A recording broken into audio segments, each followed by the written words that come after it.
পরিচয় হয়েছে বহুকাল আগে, তখন মাঝে মাঝেই আসতাম, সঙ্গীতি করার কারণে আসতাম, বাড়ির মাঝে মাঝে মিটিং হতো, দাদার সাথে তখন পরিচয় হয়েছিল।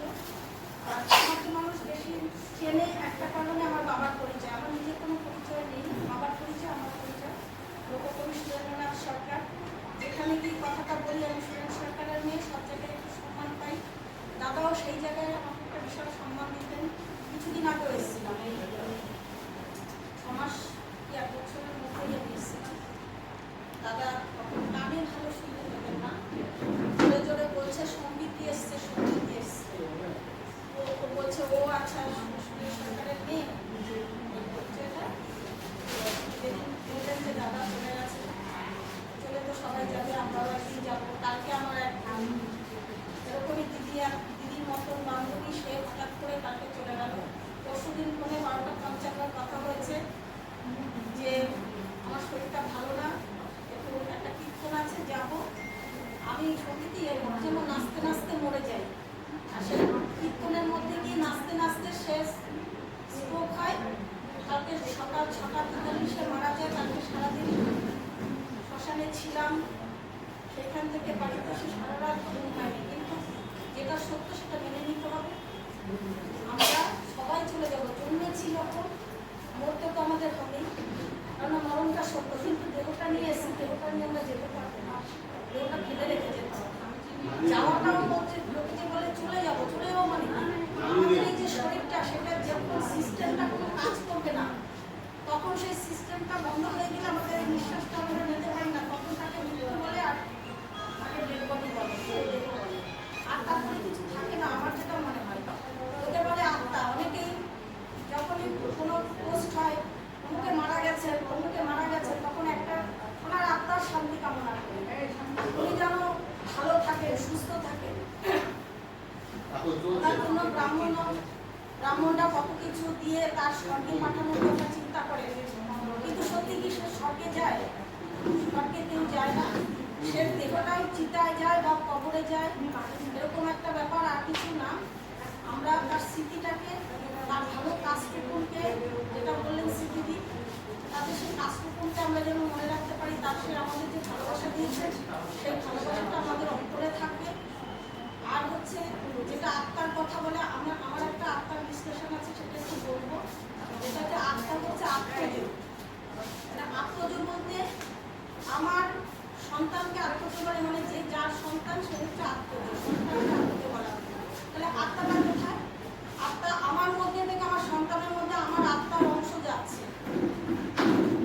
আমরা শুনি গীতায় বলেছে আত্মার জন্ম আছে, আবার বলছে আত্মার জন্ম নেই। এই ধরনের কথা আমরা বিশ্বাস করি না। আমরা শুধু বিশ্বাস করি হ্যাঁ আত্মা আত্মজরূপে।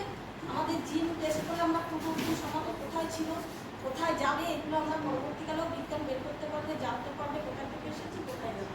তা আমি মনে করি আমাদের মধ্যে আমার পূর্বপুরুষরা আছেন, আমার থেকে আমাদের পরবর্তী উত্তরপুরুষরা থেকে যাবে, সারা জীবন একটা চিহ্ন বয়ে নিয়ে যাবে।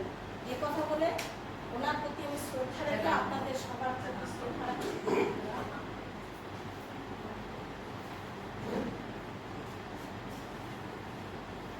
এই পৃথিবী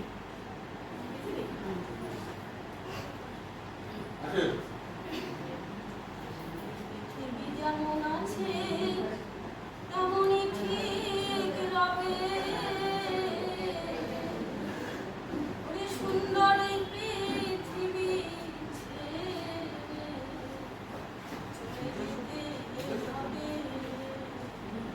ও সেই নগদ তলব তাকে পত্র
সাধু সাধু